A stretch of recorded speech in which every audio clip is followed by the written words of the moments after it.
बाघमारा के लोगों की होगी हर समस्या का समाधान, चाहे वह बेरोजगारी हो, पानी हो, बिजली हो या फिर सड़क। हर सुविधा से अब मिलेगी समाधान। अगर बाघमारा की जनता इस विधानसभा में सूरज महतो को अपना प्यार और आशीर्वाद देती है तो हर समस्या से होगी समाधान। सूरज महतो का कहना है कि जनता अगर मुझे प्यार आशीर्वाद देती है तो उनकी हर समस्या का समाधान किया जाएगा। सूरज कहते हैं कि मैं बिना स्वार्थ के हर लोगों की समस्या में सबसे आगे खड़ा रहता हूं। महतो ने कहा कि हम एक जमीनी नेता हैं जो हर लोगों को ज़रूरत के अनुसार सुविधा मुहैया कराने की कोशिश करेंगे, चाहे वो एक अस्पताल हो या फिर स्कूल या फिर रोजगार। आइए सुनते हैं महतो जी ने और क्या कुछ कहा।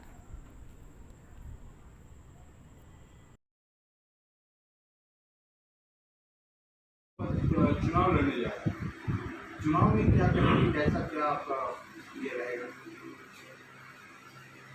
देखिए, ये मेरा एक प्रकार से मान के चलिएगा तो ये चुनावी का जो ये है, ये तीसरी राउंड है मेरा चुनाव का। फिर से चुनाव लड़ने जा रहे हैं।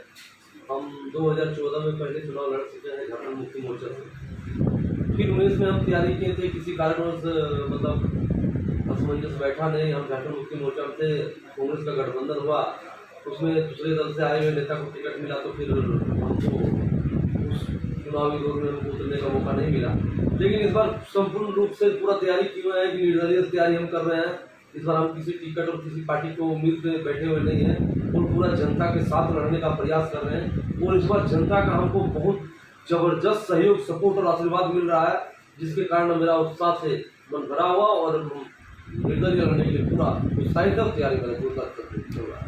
जैसे कि अभी आपने बताया कि 2014 में आपने जेएमएम के द्वारा लड़े थे, उसमें कितने वोट से आप हारे? देखिए, वो हार जीत तो कुछ अलग बात है, लेकिन एक प्रकार से हम 2014 में जब चुनाव लड़े थे, उससे पहले हम 5 साल तक लगातार भारतीय जनता पार्टी में हम सेवा रहित रहे। भारतीय जनता पार्टी का सेवा की, उसमें हम कार्यकर्ता के रूप में एक अच्छा भूमिका निभाए। और उसके बाद अचानक बीजेपी उसी आदमी को टिकट देता है जो भारतीय जनता पार्टी को हमेशा दुत्कारा, हमेशा हीन भावना से देखा। इससे हम आघात होकर हम झारखंड मुक्ति मोर्चा में बस कुछ ही दिनों के अंतराल में हम ज्वाइन किए थे और वहां से हमको टिकट मिला, मेरा सम्मान रखा गया और उनके सम्मान को देखते हुए हम पूरे जोरदार तरीके से चुनाव लड़े और करीबन 8 से 10 हजार वोट हमने प्राप्त किए। अच्छा, आप राजनीतिक में कब आए और कैसे हैं? क्या लगा कि आपको राजनीतिक में आने से लोगों को क्या भलाई कर रहे हैं? देखिए, राजनीतिक दौर में अगर कहा जाए तो हम 2000 से ही राजनीतिक क्षेत्र में है।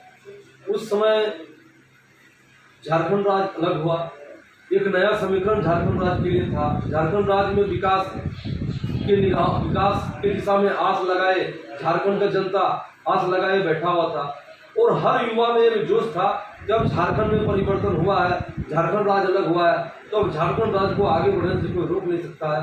और ज्यादातर युवा झारखंड राज्य की इस राजनीति में अपना सहभागिता दिखाने का प्रयास किया, जिसमें हम कॉलेज से निकल के और राजनीतिक क्षेत्र में हम अपना कदम रखे और झारखंड राज्य में राजनीतिक क्षेत्र में अपना पैर जमाने का काम करने का हम संकल्प लेके बढ़े। और झारखंड राज्य में जो झारखंड की राजनीति है, इसको अव्वल दर्जा देने के लिए और बाघमारा विधानसभा को आगे बढ़ाने के लिए हम पूरे प्रयासरत रहे। बाघमारा विधानसभा में आपको भी पता है और जनता को भी पता है, और काफी अभी जो हमारे विधायक थे अभी संसद हो गए हैं, उनसे लोग कितने खुश थे और क्या थे? आप जनता को कैसे संतुष्ट कर पाइएगा? कितने काम हमें बाकी है विधानसभा में और कितने काम अभी करने हैं?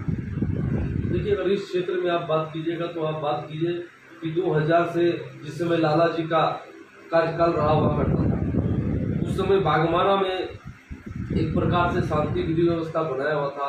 लोगों के इसमें ज़्यादा उठापटक नहीं था, लेकिन उनके कार्य क्षेत्र में कहीं कमी आया, जिसके कारण फिर जनता उनको हटा के और दूसरे हाथ में बाघमारा की सत्ता को दिया। जिनके हाथ में दिया उन्होंने भी जनता को ठगने का काम किया। फिर जनता उनको 10 साल देख के उनको हटा के एक तीसरा विकल्प के रूप में आज के प्रतिनिधि जो संसद बन के गए उनको देने का काम किया था और लगातार उनको उस चेयर में बैठाया 15 साल तक। उसके बाद भी जनता के बीच में वो अपना विश्वास नहीं जमा पाया, जनता को धोखा दिया, जनता में आक्रोश का भावना उत्पन्न हो गया। जनता किसी भी तरीके से उसको अपनाने को तैयार नहीं है। आज भारतीय जनता पार्टी का ये बड़प्पन है कि ऐसा कैंडिडेट को ले जाके धनबाद लोकसभा सीट में जिता के आज उनको संसद में बैठा देने का काम किया। अब उनको जरूरत है कि अपने चरित्र को बदल के और धनबाद की जनताओं का सही से उनका देख रेख करे और धनबाद की जनताओं के विकास की दिशा में काम करे। जिस प्रकार बाघमारा का जनता आहत हुआ है वो धनबाद की जनता को आहत नहीं पहुंचे। अब उनको सुधरने की जरूरत है, उनको अपने आचरण को सुधारने का जरूरत है, उनके अपनी कार्यशैली को सुधारने की जरूरत है। अन्यथा 5 साल के अंदर धनबाद की जनता उनको उस गद्दी से उतार के और उनको सबक सिखाने का काम करे। अभी बाघमारा क्षेत्र में कितने कार्य हुए हैं और कितने कार्य बाकी हैं? क्या लगता है कि बाघमारा में अगर आप आते हैं तो कार्य को कैसे करेंगे? देखिए, हम बताएंगे बाघमारा क्षेत्र का काम के बाद जहाँ तक आप कर रहे हैं तो बाघमारा क्षेत्र में काम के नाम पे सिर्फ जुमलाबाजी हुआ, काम के नाम पे सिर्फ आश्वासन दिया गया है। बाघमारा क्षेत्र में कभी भी किसी प्रकार का काम आपको देखने को नहीं मिलेगा। हाँ, देखने को मिलेगा बड़ा बड़ा जल मीनार खड़ा है। पहले एक बार जल मीनार बना, उसमें पानी सप्लाई नहीं हुआ, फिर दोबारा जल मीनार बन रहा है लेकिन पानी सप्लाई नहीं हुआ। यहाँ पर जल मंत्री 2 बार रह चुका है, उसके बाद भी यहाँ जलापूर्ति नहीं हो पाया है। यहाँ विकास के नाम पे लोगों को सिर्फ आश्वासन दिया जा रहा है। आज बीसीएल के माध्यम से जो भी फंडिंग होता है वो भी फंडिंग को लूटा जाता है और राज्य सरकार केंद्र सरकार के जो भी फंडिंग होता है उसको भी लूटा जाता है। ये एक कोयलांचल क्षेत्र है जहाँ पर ना फंड का कमी है, ना यहाँ इनकम का कमी, ना यहाँ रोजगार की कमी है, फिर भी यहाँ का विकास आज 0 लेवल पे है। अगर सबसे गया गुजरा कोई विधानसभा देखा जाता है तो हमारे बाघमारा विधानसभा को देखा जाता है। यहाँ हजारों की संख्या में लोग डेली पलायन हो रहा है, यहाँ कई लोग डेली बीमार पड़ रहे हैं, लोग खाने को तरबतर हो रहा है। यहाँ पर डेली लोगों को गोली मारा जाता है या लोगों से रंगबाजी वसूला जाता है। यहाँ कई तरह का ऐसा असामाजिक काम का उत्पत्ति हो चुका है जिससे यहाँ के आदमी त्राहिमाम है। तो अब विकास की दिशा में हम क्या बात करेंगे? आज तो लोग यहाँ पर कई तरह का जुमलाबाजी लोगों को आपस में लड़ाने का काम कर रहा है, लोगों को असमंजस समाप्त कर रहा है, समाज में सामाजिक व्यवस्था को खत्म करने का प्रयास कर रहा है। इसके पीछे सिर्फ एक ही काम होता है, इसके पीछे एक ही सोच होता है कि किसी भी प्रकार की बाघमारा की इस विधानसभा की गद्दी में बैठे और बाघमारा को जिस प्रकार से आने वाला 3 प्रतिनिधि ने पहले बैठे हुए 3 प्रतिनिधि लूटा है, हम भी आए उसी प्रकार से बाघमारा को लूट के और अपना खजाना। तो बाघमारा में आप देख रहे हैं कि पानी की समस्या है, काफी समस्या है। अभी आपने कहे अनुसार कि कोई भी कार्य नहीं, जुमलाबाजी हुआ है, तो जनता को आप कैसे संतुष्ट कराएंगे? पहला कार्य आप अगर आते हैं तो पहला कार्य क्या होगा? जनता को आप क्या बताएंगे? देखिए, अगर जनता इस बार हमको मौका देती है तो हम ये साफ तरीके से कहना चाहेंगे कि बाघमारा में रोजगार की कोई कमी नहीं। बाघमारा में बसने वाले जितने भी लोग हैं, इन लोगों को अगर समानता के रूप से सबको अगर रोजगार में कोयलांचल क्षेत्र से जोड़ा जाए तो एक आदमी बाघमारा में बेरोजगार नहीं रहेगा अगर बाघमारा के लोगों को कोयलांचल क्षेत्र में व्यवसाय करने का मौका दिया जाए। दूसरा, बाघमारा में आज इतना शक्ति, इतना खनिज संपदा होने के बाद बाघमारा के अपने इस खनिज संपदा के माध्यम से जिस प्रकार के क्षेत्र का डेवलपमेंट और विकास के लिए कोयलांचल क्षेत्र से फंड होता है, जिला से फंड होता है कोयलांचल क्षेत्र के लिए, वो सारा फंड को बंदर बांट दिया था। अगर डेवलपमेंट का पूछे तो आज 50 साल के दरमियान में ना यहाँ एक अच्छा स्कूल बन पाया, ना यहाँ पर एक अच्छा हॉस्पिटल बन पाया, ना यहाँ का इंफ्रास्ट्रक्चर बढ़िया से बन पाया। सिर्फ यहाँ पर लूट और लोगों के बीच में लूट का यहाँ पर खेल खेला गया और बोलिए बम, पिस्तौल, मार काट और दहशत का यहाँ पर माहौल बनाया गया। विकास के नाम पे कुछ नहीं किया। लेकिन मेरे आने के बाद बाघमारा समानता के रूप में सबको रोजगार से जोड़ेंगे, यहाँ अच्छा बढ़िया से बढ़िया इंफ्रास्ट्रक्चर को खड़ा करेंगे, या शिक्षा व्यवस्था को ठीक करेंगे, या स्वास्थ्य व्यवस्था को ठीक करेंगे और जो मुखी विकास के माध्यम से पूरा संपूर्ण विकास बाघमारा काम करने का प्रयास करेंगे। लोगों का घर घर तक पानी पहुंचाने का काम करेंगे, लोगों को बिजली का समस्या दूर करने का काम करेंगे। चाहो जो मुखी विकास के माध्यम से बाघमारा के जन जन का हम विकास का करने का प्रयास करेंगे। अभी जो यहाँ पर बीसीसीएल में कोयला की लूट है, इस पर क्या कहेंगे?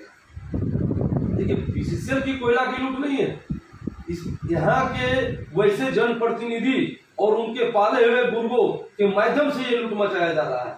बीसीसीएल क्या लूटेगा? अगर यहाँ का जनता चाह लेगी बीसीसीएल को एक रोड़ी नहीं उठाड़ देंगे तो बीसीसीएल 1 इंच मिट्टी यहाँ खोद कर कोयला नहीं निकाल सकता।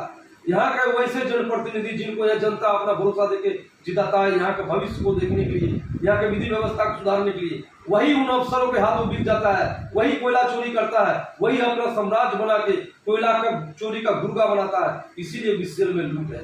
अगर यहाँ का प्रतिनिधि टाइट हो जाए तो बीसीएल से एक कोयला नहीं निकले और यहाँ के संपूर्ण लोगों को विकास के रास्ते पे ले जाया जा सकता है और रोजगार दिया जा सकता है।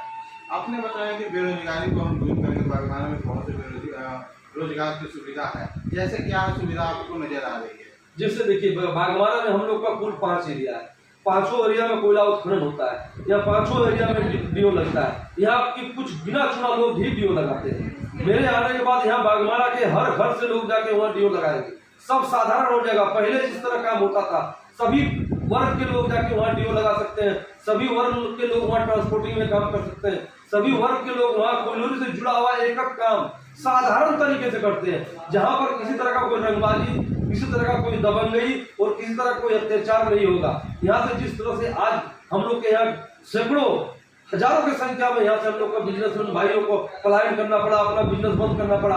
पुनः हम सारे बिजनेसमैन भाइयों को हम आग्रह करेंगे कि आइए, जिस प्रकार से आप बागमारा को शांति व्यवस्था बना के और अपने बिजनेस को चला रहे थे, बागमारा के लोगों को रोजगार से जोड़ थे, पुनः हम लोग सब मिल के और बागमारा के एक घर से लोगों को जोड़ के और व्यवसाय को जोड़ के और बागमारा को पुनः रोजगार के रास्ते में लेके जाएंगे। अगर जनता आपको पसंद करके लाती है तो जनता के लिए पहला कार्य क्या होगा? जनता अगर हमको पसंद करके लाती है तो जनता के लिए पहला काम होगा कि यहाँ के युवा बेरोजगारों को रोजगार से जोड़ना, यहाँ का शिक्षा व्यवस्था, स्वास्थ्य व्यवस्था ठीक करना, यहाँ पर बिजली पानी सारा मुहैया कराना। और सबसे बड़ा समस्या है कि यहाँ जो आज अत्याचारी और दबंगई और गुंडाई का जो माहौल बन गया है, सबसे पहले बागमारा की धरती से इस तरह की सारे कुरीतियों को हम हटाने का काम करेंगे और बागमारा को एकदम शांति व्यवस्था में ले जाके समानता और समरसता के साथ स्थापित करके चलाने का प्रयास। आप राजनीति में आए, इसके पहले क्या कैसे थे, क्या सोचे थे राजनीति में हम आए? देखिए, हम तो बोले कि हम तो एक पढ़ने वाला स्टूडेंट थे, हम तो अपना कॉलेज में पढ़ रहे थे। 2000 के पीरियड में पूरा पूरे झारखंड का, बिहार से झारखंड का अलग होना हुआ। उसी समय हमको लगा कि झारखंड राज्य अलग हुआ, झारखंड का विकास होगा, हमारा बागमारा विधानसभा का विकास होगा। अब राजनीतिक क्षेत्र में हम लोग को ध्यान देना चाहिए और राजनीति में स्वाभाविक भागीदारी लेना चाहिए। लेकिन 2000 से आज 2024 तक हो गया। बागमारा में 2000 में जो स्थिति बागमारा का था, आज उससे भी कई गाय गुजरा हो गया और उससे भी ज्यादा लूट बढ़ गया, उससे भी ज्यादा लोग परेशान हो गया, उससे भी ज्यादा लोग पलायन किया।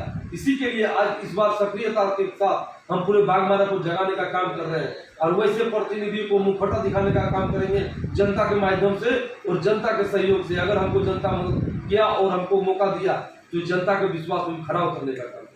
जनता के लिए क्या संदेश देना चाहेंगे? जनता के लिए यही संदेश देना चाहेंगे कि जो आपके जिस आदमी को आपने अपने घर का चाबी दिया और वो आदमी आपके घर के खिड़की दरवाजा आपके छत तक बेच डाला, अब उनके ऊपर भरोसा मत कीजिए। बागमारा में अपने मत को सही आदमी तक पहुंचाइए और एक बार अपने भाई को मौका देके देखिए। आपके घर को हम पुनः स्वर्ग की तरह नहीं सजाएं तो फिर देखिएगा और फिर हमको 5 साल के अंदर में बदल के फिर दूसरे को मौका देंगे।